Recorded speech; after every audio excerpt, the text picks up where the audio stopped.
제게는 어릴 때부터 아주 작은 꿈 하나가 있었습니다. 그것은요, 제 방을 가지는 것이었습니다. 저는 어릴 때부터 지금까지 이사를 참 많이 다닌 것 같습니다. 정확한 횟수는 잘 기억이 나지 않지만 참 많은 이사를 다녔던 것 같습니다. 그 기억들을 잘 더듬어 보면 어릴 때 살았던 대부분의 집들이 단칸방이었습니다. 제 주위에는 다 그렇게 살았으니까, 단칸방이었으니까 그때는 크게 불만이 없었습니다. 오히려 즐겁고 재미난 추억들이 더 많았던 것 같습니다. 그런데 학교를 들어가고 사춘기가 되면서 조금씩 제 안에 불만이 생겼습니다. 친구 집에 놀러 가니까 다 방 2개씩은 있더라고요. 공급방도 있고 때로는 혼자 쓰는 독방도 있더라고요. 그 모습을 보고 나도 참 내 방 하나 가지고 싶다라는 제 나름대로의 로망이 하나 있었습니다. 그러다가 감사하게도 이 시간이 지나면서 방 한 칸에서 방 한 칸이 더 있는 집으로 이사를 가게 되었습니다. 저는 그때 제 바람이 실현되는 줄 알았습니다. 그런데 아주 잠시 동안 형과 제가 방을 같이 쓰다가 얼마 뒤에 불청객이 등장합니다. 취업을 위해서 시골에서 삼촌들이 갑자기 내려오기 시작한 것입니다. 삼촌들이 내려오니까 같이 지내기도 불편하고 결국은 저와 형이 쓰는 방을 삼촌들이 쓰셨습니다. 쓰시다가 삼촌들이 떠나가니까 이제 됐다 이렇게 생각했는데 이제 연로하신 할아버지께서 찾아오십니다. 할아버지께서 찾아오셔서 결국 방을 내어드릴 수밖에 없었습니다. 그래서 그렇게 시간이 지나가다 보니까 대학생이 될 때까지 저는 부모님과 같은 방을 쓰거나 혹은 작은 거실에서 혼자 잘 때가 참 많았습니다. 그런데 드디어 제 바람이 이루어집니다. 언제일까요? 결혼하고 나서였습니다. 결혼하고 나니까 자연스럽게 저만의 공간이 생기더라고요. 제가 결혼할 당시가 신학대학원 다닐 때였습니다. 돈도 없고 아무것도 없어서 정말 어렵게 발품 팔아서 어렵게 대출 받아서 신혼집 하나 마련했습니다. 누군가의 눈에 보기에는 정말로 조촐한 신혼집이었지만 하나님께 참 죄송하지만 당시에 저는 그 집이 하나님 나라였습니다. 그만큼 좋고 기뻤습니다. 그래서 지금도 저는 신혼집에 살았던 그때의 감동을 잊을 수가 없어서 제 아내와 참으로 자주 얘기를 하곤 합니다. 제가요 눈물이 참 많습니다. 제가 예레배도 고향이 부산입니다. 경상도 사나이입니다. 하나님이 제게 그럼에도 불구하고 눈물을 참 많이 주셨습니다.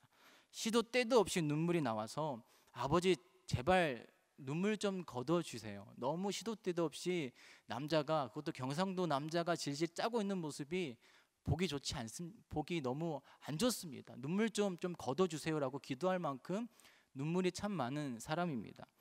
그런 제가 결혼할 때 단 한 번도 울지를 않았습니다. 그냥 하루 종일 좋아서 해볼래 하고 입을 벌리고 다녔던 것 같습니다. 그런데 연애할 때 한 번도 눈물을 본 적 없던 오히려 제 아내가 눈물을 흘리더라고요. 그렇게 하루 종일 결혼식을 잘 마치고 집으로 돌아와서 첫날 밤을 보냅니다. 다음 날이 주일이었기 때문에 집에 와서 아내와 잠을 자려고 누웠는데 잠은 오지 않고 눈물이 하염없이 흐르기 시작합니다. 옆에 있는 아내를 보고 사랑하는 아내님, 쥐뿔도 가진 것 없고 볼 것 없는 나 같은 사람에게 시집 와서 참 고맙습니다. 이렇게 하고 눈물을 흘려야 되는데 아내는 보이지 않고요. 그냥 하나님 감사합니다. 저도 드디어 제 방이 생겼습니다. 제 공간이 생겼습니다. 너무 감사합니다. 그래서 하염없이 눈물이 흘렀던 적이 있습니다. 며칠 내내 아내한테 그 눈물 흘리는 모습을 보이기 싫어서 돌아서 누워서 잤던 적이 참 많았던 것 같습니다. 그런데 그렇게 결혼을 한 지 이제 딱 만 5년이 되었습니다. 다음 달이면 결혼 기념일입니다. 그래서 딱 만 5년이 됐는데 그 5년이라는 기간 동안 제가 이사를 4번 했습니다. 이런저런 사정으로 4번의 이사를 하면서 거처를 4번 옮기게 되었습니다. 거처를 옮길 때마다 감사한 마음은 물론 있었지요. 근데 좀처럼 처음 신혼집에 살아서 천장을 바라봤던 그 감동이 제게 오지를 않는 것이었습니다. 왜 그럴까? 곰곰이 생각을 해보니까 4번의 이사를 거치면서 제 마음도 4번, 아니 그 이상으로 마음이 많이 바뀌었더라고요. 때로는 하나님께서 훨씬 더 좋은 거처로 옮겨주셨음에도 불구하고 처음 신혼집에 살았던 그 집에서의 감동이 제게 오지를 않더라고요. 가만히 들여다보니까 네 번의 집을 옮기면서 제 마음도 그렇게 많이 변했다는 것을 느끼게 되었습니다. 그래서 이번에 안산으로 거처를 옮기면서 밤마다 저는 이렇게 기도합니다. 하나님, 그 첫 마음을 회복시켜 주시옵소서. 하나님께서 베풀어 주신 그 은혜의 감동, 그때 그 감동을 절대로 잊지 않고 살아가게 하여 주시옵소서. 제가 방금 제 삶에 관하여서 지극히 단편적인 이야기들을 여러분들에게 들려드렸습니다. 그런데 저 여러분들이 살아가는 삶 속에서 이러한 일들이 얼마나 비일비재하게 일어나고 있습니까? 우리는 순간순간을 하나님께서 베풀어 주신 은혜를 먹고 날마다 정말로 날마다 감동스러운 그런 삶을 살아가고 있습니다. 그럼에도 불구하고 우리는 그만큼이나, 아니 그 이상으로 하나님께서 베풀어 주신 그 은혜들, 특별히 그 첫사랑, 그 은혜를 얼마나 많이 잊고 살아가고 있는지요. 누군가가 그랬지요. 살만하십니까? 살림살이 좀 나아지셨습니까? 아무리 경제가 어렵다 할지라도 이전에 비해 우리는 분명 윤택한 삶을 살고 있습니다. 시간이 흐르면서 살림살이도 좀 나아지고 방 개수도 좀 늘어나고, 적어도 무엇을 먹을까, 어떤 음식을 먹을까 고민은 해도 끼니 걱정은 하지 않고 살아가는 것들이 훨씬 더 많습니다. 그야말로 아버지께서 살만한 은혜를 베풀어 주셨음에도 불구하고 주님을 향한 우리의 사랑은 왜 이 모양인지요. 2016년이 저물어가는 이때에 저와 여러분 모두가 오늘 이 본문의 말씀을 통하여서 우리가 무엇을 점검하고 무엇을 회복해야 되는지를 바르게 깨닫고 순종하실 수 있는 저와 여러분 되기를 간절히 축복합니다. 오늘 본문을 보시면요, 우리가 잘 아는 소아시아 7교회를 향한 주님의 말씀이 등장합니다. 특별히 첫 번째 교회 에베소 교회를 향한 주님의 말씀이 등장하는데, 이 교회들을 향한 주님의 말씀을 잘 살펴보면 물론 여러 가지로 나눌 수 있겠지만 크게 세 가지의 공통된 특징이 있습니다. 칭찬의 말씀이 있고요, 책망의 말씀이 있고요, 그리고 약속의 말씀이 있습니다. 먼저 에베소 교회를 향한 주님의 칭찬이 어떤 것이었는지를 저와 함께 잠시 살펴보았으면 좋겠습니다. 우리 다 같이 한 번 더 2절, 칭찬이 등장하는 2절의 본문의 말씀을 같이 읽었으면 좋겠습니다. 우리 같이 한 목소리로 읽겠습니다. 시작. 내가 내 행위와 수고와 내 인내를 알고 또 악한 자들을 용납하지 아니한 것과 자칭 사도라 아닌 자들을 시험하여 그의 거짓된 것을 내가 드러낸 것과. 이 칭찬의 내용을 좀 더 세분화해서 살펴보시면, 첫 번째, 주께서 에베소 교회의 행위와 수고와 인내를 아신다라고 말씀하십니다. 이 에베소 지역은요, 항구 도시입니다. 당시에 로마에서 신경을 써서 정말로 상업과 교통과 문화, 여러 가지 것들이 발달한 그런 항구 도시였습니다. 그런데 이런 것들만 발달하면 참 좋겠는데, 항구 도시의 특성상 사람들이 많이 오고 가는 곳이기도 하고 여러 가지 문화와 종교들이 혼합된 곳이기도 하기 때문에 그 어느 것보다 우상이 넘쳐나는 곳이었습니다. 그리스 신화에 보면 저와 여러분들이 많이 들어서 알고 있는 올림푸스의 12신이 등장합니다. 제우스도 있고요, 포세이돈도 있고요, 그리고 여러 가지 신들이 있는데, 그 중에서 이 12신에 속하는 이 신 중에서 달의 여신이라고 불리우는 아르테미스라는, 사도행전에는 이 여신을 아데미라고 기록하고 있습니다. 이 아데미를 가장 잘 섬기는, 아데미를 섬기는 본거지가 바로 에베소였습니다. 지금은 거기에 가보면 기둥 하나만 달랑 남아있다고 하는데, 이 세계 제7대 불가 사회 중에 하나가 바로 이 아데미 신전입니다. 여러분, 이집트의 피라미드 아십니까? 많이 들어보셨죠? TV로 많이 보셨을 텐데, 지금도 그 피라미드를 만들 수 없다고 하지 않습니까? 그 피라미드와 어깨를 나란히 했던 것이 바로 이 아데미 신전이었습니다. 얼마나 휘황찬란하게 만들었고 얼마나 위용을 자랑했으면 세계 제7대 건축물로 지정을 했겠습니까? 그리고 그 아데미 신전을 섬기는 그 우상을 섬기는 그 사람들과 그 제사장들, 그 에베소의 그 자만심이 얼마나 당당하고 위용 넘쳤겠습니까? 그런 지리적 종교적 배경 속에서 교회 공동체를 이루었다. 그리고 그 이런 것으로 그친 것이 아니라 행위와 인내와 수고롭게 하나님의 일들을 감당하였다. 그런데 이 행위와 수고와 인내는 그저 땀 흘리는 인내와 수고와 행위를 얘기하는 것이 아닙니다. 피 흘렸던 수고를 얘기하고 있습니다. 정말로 우리 몸에 상처가 배인다라는 것을 뜻하는 것인데, 피를 흘릴 만큼의 수고, 정말로 모진 핍박과 고난 속에서도 견뎠던 그 인내를 주께서 에베소 교회를 향하여서 내가 안다라고 칭찬을 하고 계신 것이죠.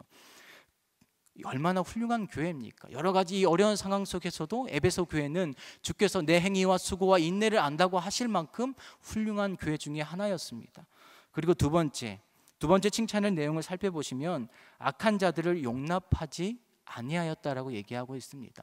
여기서 얘기하는 악한 자들은 여러분 고린도 전서에 보시면요, 바울이 얘기하는 사람들이 등장하는데, 우상 숭배하는 자들, 토색하는 자들, 힘으로 남의 것들을 빼앗고 힘으로 남의 것들을 갈취하는 사람들을 토색하는 자들이라고 하지 않습니까? 그리고 음행하는 자들. 그러니까 이 여기서 얘기하는 악한 자들은 이런 사람들을 얘기하는 것입니다. 교회 공동체를 흔드는 사람들, 윤리 도덕적으로 부도덕한 사람들, 그런 무리들을, 그 악한 자들을 용납하지 아니하였던 교회라는 것이죠. 한마디로 윤리 도덕적인 교회, 정의가 살아있는 교회, 매우 훌륭한 교회라는 것을 아주 잘 얘기하고 있는 것입니다. 그리고 세 번째 칭찬의 내용, 자칭 사도라 하되 아닌 자들을 시험하여 그의 거짓된 것을 드러낸 것과, 안타깝게도 요즘 이단들로 인해 고통받는 교회들이 참 많이 있습니다. 미꾸라지 한 마리가 물을 금방 더럽히지 않습니까? 그러니까 이단들도 마찬가지인 것 같습니다. 여러 사람들이 몰려와서 교회를 흔드는 것이 아니라 단 한두 사람이 교회로 침투하여서 그 교회의 기반을 흔드는 경우가 참 많은 것 같습니다. 경각심을 가지고 말씀으로 잘 훈련받고 양육을 받아서 교회가 내적으로 이런 이단들을 몰아낼 수 있는 자정 능력을 키우지 않으면 방심하는 사이에 어느 순간 이단들은 우리의 턱 밑까지 밀고 들어와서 우리의 신앙을 뒤흔들 때가 참 많은 것 같습니다. 제가 예전에 청년 사역할 때에 이런 이단 상담을 받을 때가 참 많았습니다. 그 중에는 청년 리더들도 꽤나 많이 있었습니다. 지인들이 따라가자고 해서 가봤더니 이단 세미나였던 것입니다. 갔다 오고 나니까 뭔가 찜찜하니까 아무에게도 얘기하지 못하고 있다가 제가 뭔가 낌새가 이상해서 같이 얘기를 하다 보면 하나 둘씩 상황을 맞춰서 내려가다 보면 100% 이단 세미나입니다. 신천지도 있고요, 구원파도 있고요, 하나님의 교회도 있습니다. 이단은요, 절대로 스스로를 이단이라 얘기하지 않습니다. 스스로를 장로교회라고 얘기합니다. 교회라고 얘기합니다. 오늘날 신천지의 경우는요, 포교 활동을 하는 경우에는, 어떠한 경우에도 거짓말을 너무나 스스럼 없이 하는 것을 잘 알 수가 있습니다. 거짓말하는 것을 양심의 가책을 느끼지 않습니다. 그냥 모든 얘기들이 다 거짓말입니다. 매우 치밀하게, 매우 교활하게 우리를 흔들고 우리 신앙을 뿌리 뽑으려고 하는 것이 바로 이단인 것이죠. 친한 친구도 있고요, 옛날에 같이 신앙생활을 했던 교회 선후배도 있고, 때로는 부모님마저도 관계를 끊을 만큼 이단들은 참으로 악한 마음으로 우리에게 달려올 때가 참 많은 것 같습니다. 마음 먹고 우리에게 달려들면 공격하기는커녕 방어하기도 힘들고 어느새 몸이 그들을 따라갈 때가 많은 것 같습니다. 그 청년들도 마찬가지였던 것 같습니다. 그래서 디도서에 보면 우리가 잘 아는 말씀이 등장하지 않습니까? 이단은 한두 번 얘기해서 안 되면 관계를 끊어라.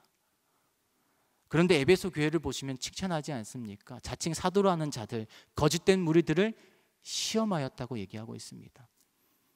그냥 방어한 정도가 아니라 그들을 시험하였다, 공격하였다, 싸워서 이겼다라는 얘기입니다. 교회가 말씀으로 잘 훈련받고 양육받아서 교회가 자정 능력을 가지고 그 거짓된 무리들, 이단의 무리들을 몰아낼 수 있을 만큼, 그들을 오히려 시험할 만큼, 시험을 당한 것이 아니라 시험할 만큼의 놀라운 그런 잘 훈련된 교회라는 것을 말씀해 주고 있는 것이죠.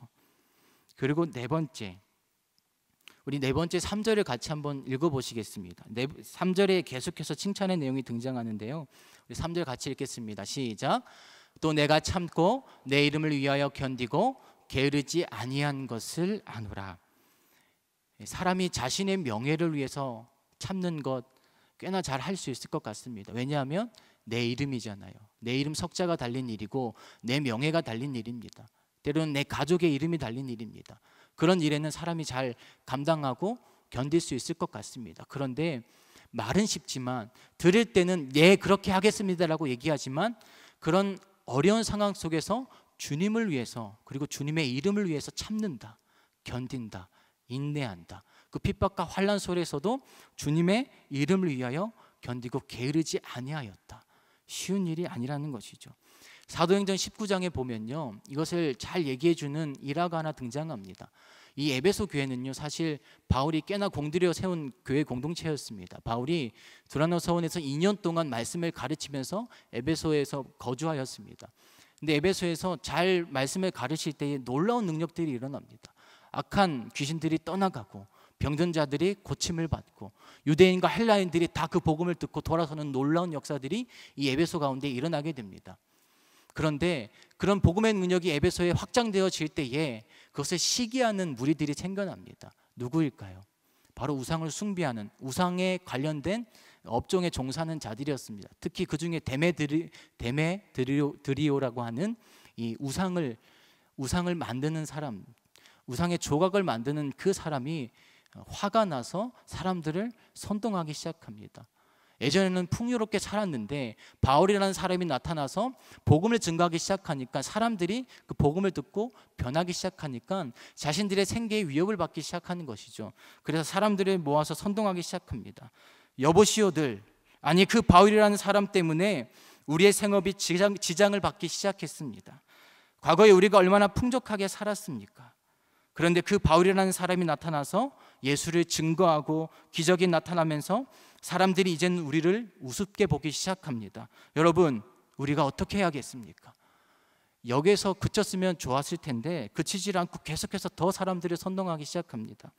바울 때문에 우리의 큰 여신이신 이 아데미 신전도 무시를 당하고 있습니다. 여러분, 우리의 아데미 신전이 어떤 곳입니까? 온 아시아와 온 천하의 위엄을 자랑하는 그 아데미 신전이 아닙니까? 바울과 그 사람들이 우리 에베소와 아데미를 욕보였습니다. 여러분, 가만히 두고 보아야만 하겠습니까? 이런 말로 자꾸 사람들이 선동하기 시작하니까 우상을 만드는 사람들뿐만 아니라 온 시내가 들썩이기 시작하는 것이죠. 그리고 잡으러 다닙니다. 누구를 잡으러 다니는 것일까요? 바울을 잡으러 다니기 시작한 것입니다. 근데 바울이 보이지 않으니까 바울과 함께했던 이 가이오와 아리스다고라는 사람을 결국 붙잡아 가게 됩니다. 복음을 증거하는 것이 결코 쉽지 않은 것이었습니다. 위험이 도사리는 곳, 복음 때문에 핍박받기를 각오해야 됐던 것이 바로 에베소 땅이었습니다. 이런 상황 속에서 불구하고, 그럼에도 불구하고 나는 오직 주님만을 따르겠습니다, 주님의 이름을 위하여서 견디겠습니다, 쉽지 않은 일을 하는 것이죠. 그런데 오늘 본문, 저희와 여러분들이 읽었던 이 본문 3절을 세 번역으로 제가 잠시 읽어드리겠습니다. 이 세 번역을 보시면요, 놀라운 표현이 하나 등장합니다. 너는 참고 내 이름을 위하여 고난을 견디어냈으며 낙심한 적이 없다. 우리가 살면서 얼마나 많은 낙심을 하며 살아갑니까? 사람 마음이라는 것이 때로는 떨어지는 낙엽 하나 때문에도 마음도 같이 떨어진다고 얘기하는데, 주께서 그 에베소 교회를 향하여서 칭찬하시기를 내가 내 이름을 위하여 견디었고 낙심한 적이 없다라고 얘기합니다. 이 얼마나 훌륭한 칭찬이겠습니까? 주께서 이 에베소 교회를 향한 칭찬의 내용들을 다시 정리해 보면요, 이렇게 얘기할 수 있습니다. 행동하는 믿음을 보여주는 교회, 주를 위해 피 흘리는 수고와 모진 고난 앞에서도 참고 견디며 인내했던 교회, 깊이 있는 말씀 훈련과 뛰어난 성경 프로그램을 잘 진행하고 있는 교회, 거짓된 이단 사상에 맞서 방어뿐만이 아니라 오히려 거짓된 가르침을 드러내어 분별할 수 있는 신학적 깊이가 있는 교회, 어떤 모진 핍박과 고난 앞에서도 낙심하지 않고 주님의 이름을 위해 견디는 훌륭하고 매우 훌륭한 교회, 이렇게 정리할 수가 있습니다. 그런데 이 에베소 교회에 치명적인 약점, 치명적인 문제 하나가 있습니다. 주께서 열심히 칭찬하시다가 그 치명적인 문제, 치명적인 약점을 끄집어내십니다. 그리고 이렇게 얘기하시죠. 그러나 너를 책망할 것이 있나니 너의 처음 사랑을 버렸느니라. 사람이 10가지 중에 10가지 다 잘하는 것 불가능합니다. 간혹 그런 사람들 등장하긴 하지만 우리는 그런 사람들을 일반적인 사람으로 얘기하지 않습니다. 예외적인 사람, 특별한 사람이라고 얘기하죠. 에베소 교회는 10가지 중에 7에서 8가지, 아니 9가지를 잘한다고 해도 무방할 만한 그런 매우 훌륭한 교회였습니다. 칭찬의 내용만 보면 점수를 못 줘도 최소한 상위 5% 안에 드는 교회라고 얘기할 수 있을 것입니다. 그래서 제가 에베소 교회 칭찬의 내용을 한 가지 한 가지 여러분들에게 말씀드리면서 끝에 마지막 수식어를 붙였습니다. 훌륭한 교회, 훌륭한 교회. 10가지 중에 최소한 7가지, 8가지, 아니 9가지를 잘하면 여러분 훌륭한 교회지 않습니까? 그렇게밖에 저는 말할 수 없을 것 같습니다. 그런데 이것은 순전히 제 생각이죠. 사람의 생각인 것입니다. 아무리 7가지, 8가지, 아니 9가지, 10가지를 잘한다 할지라도 주님이 틀렸다라고 말씀하시면, 잘못됐다라고 말씀하시면 틀린 것이고 잘못된 것이죠. 에베소 교회야, 내가 너의 행위와 수고와 인내를 잘 알고 있다. 악한 자들을 용납하지 아니한 것을 안다. 이단의 무리, 거짓된 무리들을 시험하고 분별한 것을 잘 알고 있다. 더욱이 나의 이름을 위하여서 그 모진 고난을 견디었고 낙심하지 아니한 것을 내가 아주 잘 알고 있다. 그러나 에베소 교회야, 너의 처음 사랑은 어디 갔느냐? 너는 처음 사랑을 버렸다. 1997년 8월 제가 중학교 2학년 때입니다. 그때 제가 처음으로 주님을 인격적으로 만났습니다. 당시 사춘기에 접어들었던 저는 처음으로 다른 교회와 연합으로 여름 수련회를 간다는 그 사실에 들떠 있었습니다. 왜 들떠 있었을까요? 첫째 날부터 둘째 날 저녁까지 수련회에 만나야 될 주님 만날 생각은 하지 않고 친구들과 온통 다른 생각에 빠져서 다른 것들을 바라보며 그렇게 수련회장을 온통 헤집고 다녔던 것 같습니다. 너무 한눈을 팔고 있어서 안 되겠다 싶으셨는지 주님이 저녁에 마지막 저녁 집회 때 저를 찾아오시더라고요. 당시 학교 운동장에서 저녁 집회를 하였는데 말씀 다 끝나고 인도하셨던 목사님께서 우리 다 같이 무릎 꿇고 기도합시다, 이렇게 말씀을 하셨습니다. 그런데 수련회 내내 한눈 팔았던 제가 순종으로 무릎 꿇고 기도를 하고 있더라고요. 기도를 하는데 어느새 눈에는 눈물이 나오고 코에서 콧물이 나오기 시작합니다. 그리고 제 입에서 기도의 소리가 하나 둘씩 이어지기 시작하였습니다. 그냥 감사했습니다. 이유는 모르지만 나 같은 사람도 사랑해 주신다는 그 말씀 앞에 제가 무너졌고, 그 말씀이 귓가에 멈추는 것이 아니라 제 마음을 완전히 제압했고 항복하게 하시는 하나님의 음성으로 들렸습니다.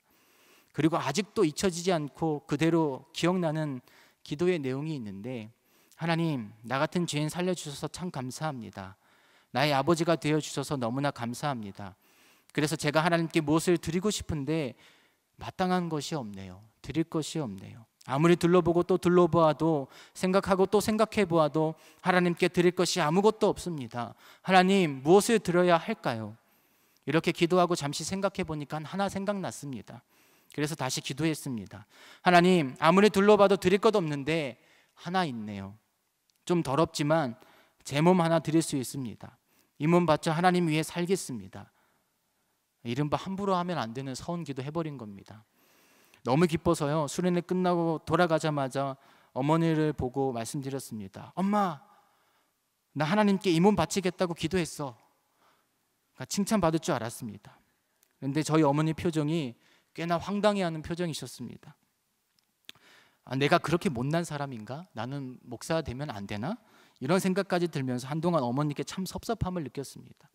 나중에 어머니와 대화하는 중에 알고 보니까요, 저희 어머니께서 기도하시는 중에 아들 2명 중에 1명은 목회자 되겠다, 이런 확신을 받으셨다고 얘기하셨습니다. 그런데 그게 그 사람이 제가 아니라 저희 형이었던 것이죠.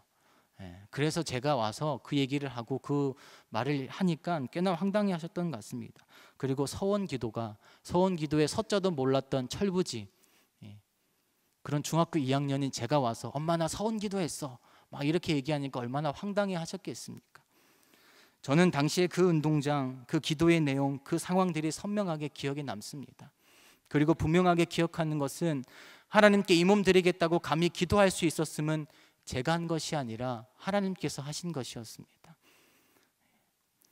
근데 지금은 뒤돌아서서 다시 한 번 더 이 기도를 하겠노라고 다짐하고 또다시 무릎을 꿇으면 기도가 잘 나오지 않습니다. 세상을 너무 많이 안 것 같습니다. 현실을 너무 많이 마주한 것 같습니다. 그래서 다짐하고 또 다짐하고 이 기도를 하려고 소리를 내고 용기를 내어보지만 목사임에도 불구하고 부끄럽지만 이 기도의 내용이 잘 나오지 않을 때가 참 많습니다. 머뭇거릴 때가 참 많습니다. 안산제일교회 가게 되었다고 어머니께 전화드렸더니 거기 고은 목사님 계신 교회 아이가. 저희 어머니 고향이 전라도 정읍이십니다. 전라도 분이신데 경상도 남자 3명과 사시면서 경상도 사람이 되어버리셨습니다. 너무 좋은 교회 간다고 감사하다고 하시면서 제게 딱 한마디 하셨습니다. 니는 더도 말고 덜도 말고 첫사랑만 지키면 된다. 나머지는 하나님이 딱 붙들고 가신다. 그것만 단디 기억해라. 이 말씀 하시더라고요. 여러분, 주님이 우리에게 각자 원하시는 것, 나아가 우리 교회에 원하시는 것, 더 나아가서 이 땅과 이 민족과 우리 이 교회들에게 원하시는 것이 무엇이 있겠습니까? 저는 누가 뭐래 해도 첫사랑, 첫 마음으로 돌아가는 것인 줄 믿습니다. 에베소 교회는 예수의 옛제도 몰랐던 복음의 불모지였던 척박한 땅이었습니다. 그러나 하나님께서 그 땅을 향하여서 바울을 보내셨고 디모데를 보내셨고 브리스길라와 아굴라를 보내셨고 그리고 사도 요한까지 보내신 기라성 같은 목회자들을 보내셔서 하나님의 놀라운 교회로 성장시켜 주셨습니다. 그런데 문제는 그들이 첫사랑을 잃어버렸다는 것입니다. 아무리 수많은 것들이 다 잘한다 할지라도 교회가 감당해야 될 수많은 사명들이 있고 사역들이 있고 해야 될 일들이 있음에도 불구하고 주께서 교회에게 원하시는 것, 교회의 본질적인 생명의 원동력, 본질적인 교회의 사역은 무엇입니까? 사명은 무엇입니까? 사랑이라고 말씀하십니다.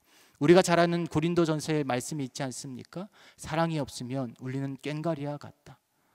사랑이 없으면 아무것도 아니라고 오늘 우리에게 말씀을 하고 계십니다.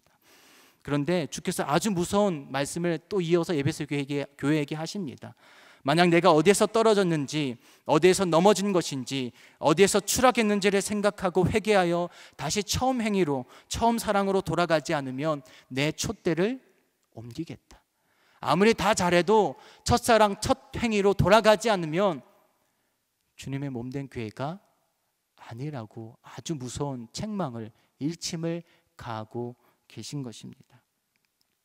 교회가 더욱더 추구해야 될 교회의 본질적인 생명력은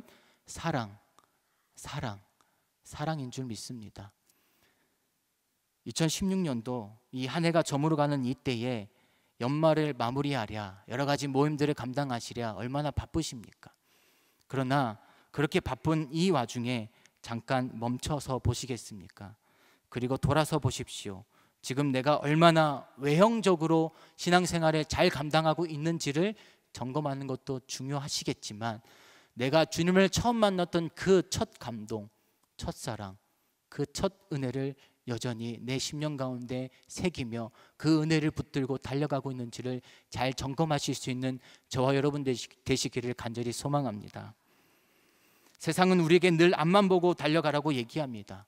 그렇게 앞만 보고 달려가도 바쁘다라고 얘기합니다. 그러나 가만히 멈춰서 뒤돌아보지 않으면 점검하지 않는 인생이 걸어갈 마지막 종착역은 천길 낭떠러지요 척박한 사막 메마른 황무지일 뿐인 것입니다. 빨리 가는 것이 중요한 것이 아니라 느려도 바르게 가는 것, 주께서 원하시는 그 말씀의 길로 돌아서는 것이 저와 여러분들에게 주어진 사명의 길이고 복음의 길인 줄 믿습니다. 멈춰서서 주님 앞에 묻고 기도하고 점검하여, 그래서 주님이 우리에게 오늘날 네가 아무리 많은 것을 다 감당하고 있다 할지라도 틀렸다라고 얘기하시면 돌아서실 수 있는 저와 여러분 되시기를 간절히 소망합니다. 지금까지 달려온 것이 아까운데 아니요, 당장 돌아서야 합니다. 돌아서지 않으면 촛불은 옮겨집니다.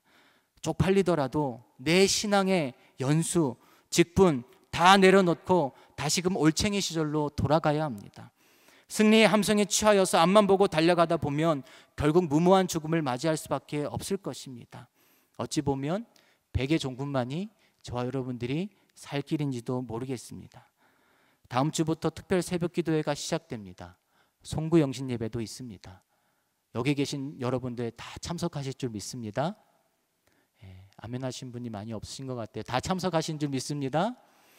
이 귀한 때를 통하여서 다시금 좀 피곤하시더라도 여러 가지 수많은 바쁜 일정들, 바쁜 모임들 다 내려놓으시고 주님 만나 첫사랑 회복해야 되지 않겠습니까? 기차 타고 해돋이 보러 갈 것이 아니라 정동진 갈 것이 아니라 이 안산제일교회 이 예배 초서를 통하여서 다시금 주님 만나서 나에게 처음 찾아오신 그 주님, 더럽지만 자격 없지만 나를 붙드신 그 아버지의 사랑을 다시 한 번 더 회복하실 수 있는 저와 여러분 되시기를 간절히 축복합니다. 우리 마지막으로 주께서 약속하신 7절의 말씀 함께 읽겠습니다. 우리 7절 같이 읽겠습니다. 시작. 귀 있는 자는 성령이 교회들에게 하시는 말씀을 들을지어다. 이기는 그에게 내가 하나님의 낙원에 있는 생명나무의 열매를 주어 먹게 하리라. 안산제일에 속한 모든 성도님들과 가정들이 믿음의 귀를 여시고 주께서 약속하신 이 생명나무의 열매, 하나님과의 놀라운 회복의 이 교제, 이 관계를 다시 한 번 더 회복하시는 2016년도 이 한 해 이 마무리가 되시기를 주의 이름으로 간절히 축복합니다. 함께 기도하시겠습니다. 우리 시간 함께 기도하실 때에 하나님, 주께서 우리를 찾아오신 자격 없음에도 불구하고 아무것도 볼품없는 저희들의 인생임에도 불구하고 찾아오신 그 주님의 그 첫사랑, 그 은혜를 회복하게 하여 주시옵소서. 바쁘다고 급하다고 앞만 보고 달려갈 것이 아니라 주께서 우리를 부르셨던 그 첫 마음, 첫 만남, 첫 은혜, 첫사랑을 기억하고 회복하게 하시는 이 한 해가 될 수 있도록 오늘도 우리에게 흡족한 은혜 베풀어 주시옵소서. 깨닫고 회개하여 돌아서서 주께서 원하시는 길, 바른 길, 정직한 길, 진리의 길을 걸어갈 수 있는 우리의 삶이 될 수 있게 해달라고, 이 교회가 될 수 있게 해달라고 우리 주님의 이름 크게 3번 외치고 우리 주 앞에 함께 통성으로 기도하며 나아가시겠습니다.